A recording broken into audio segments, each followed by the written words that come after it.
Hello, this is Morel Bernard with a short story, The Secret of Happiness. Yes, The Secret of Happiness. A great many years ago, there dwelt in a city of the East of which you have never heard the name, a wise and holy man.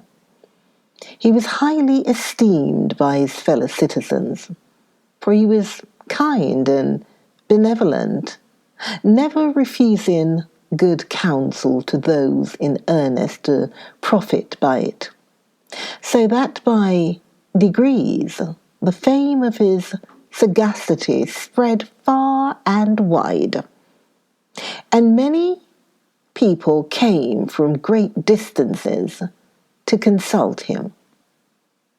One day he was sitting in front of his modest dwelling, enjoying the soft breeze that stirred the trees hard by, reading from time to time short passages from an ancient volume open upon his knees, when a shadow fell across its pages, and looking up, he perceived that a stranger stood before him, who saluted him with the greatest respect and courtesy. The sage returned the customary greetings, and then inquired in what he could be of service to the newcomer. "Father," said the stranger, "I have journeyed far to ask your advice. My quest is summed up in a few words. What can I do to be happy?" The wise man looked at him searchingly.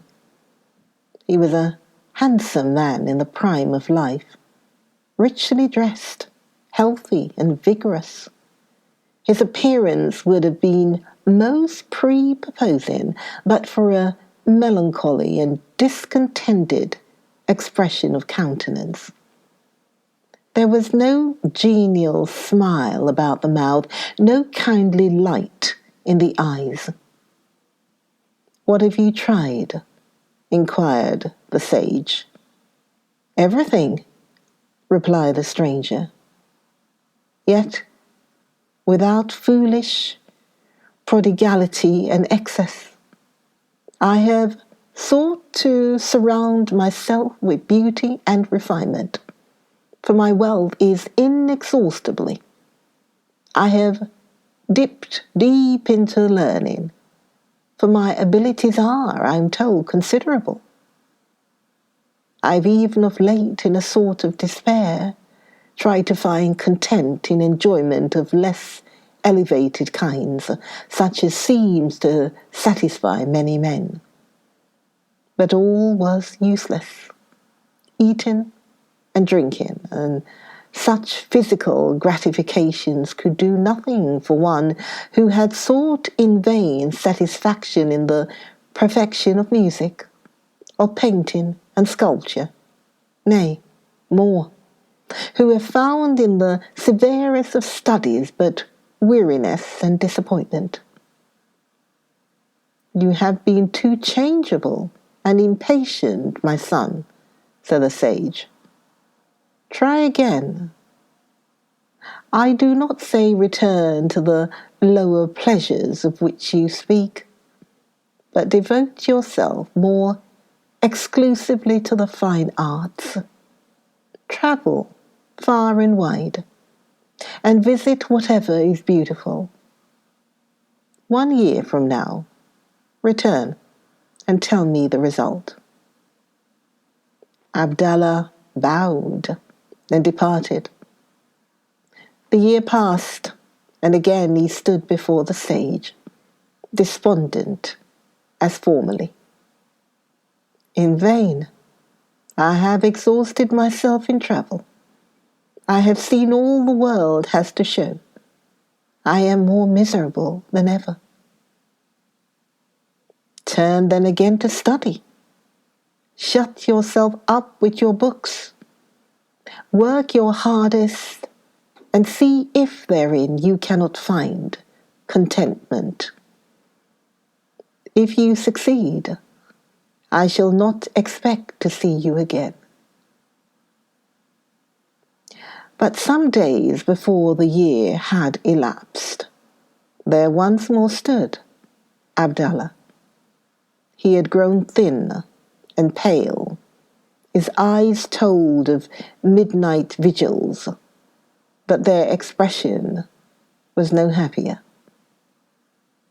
"It is useless," he said. "I have followed your advice, but I am not as other men. Nothing brings happiness to me. There is but one thing to do. But first I would ask your permission. Let me make an end of myself." The sage frowned. "It must be as you say," he replied after some moments' silence. "You are perhaps so constituted that happiness is impossible for you. If so, resignation is all that remains. But I cannot at once sanction your desire to quit this life. I must reflect upon it during a year. In the meantime, consider the struggle as given up. Think no more of your unhappy fate.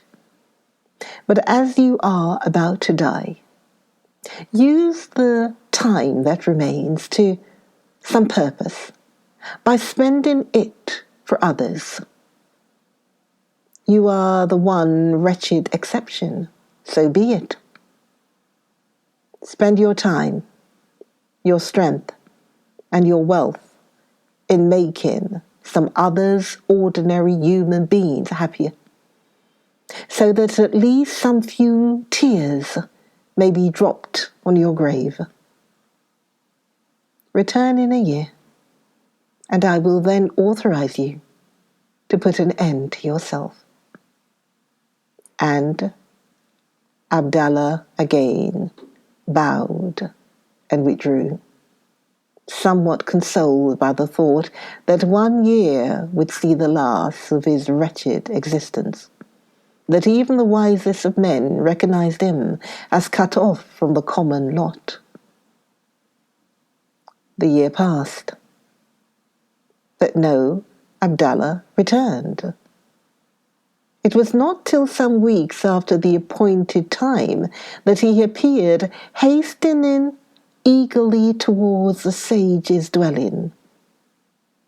He was no longer thin or pale. His dress was much less rich than formerly, but seemed nevertheless to show his handsome figure to all the greater advantage. His bearing was upright, his step springing. There was a smile on his lips, a beautiful, kindly light in his dark eyes. "Forgive me, Father, for my delay," he cried. "I could not believe the time had passed. This year has seemed to fly." "And you are ready to part with your life?" asked the sage. Tears rushed to Abdallah's eyes. "If the sacrifice could be of use to others, yes, Father, I am ready," he replied. "But for myself, no. 1,000 times, no. I have found the secret of happiness. In ministering to others, in forgetfulness of self, I have found my own blessedness.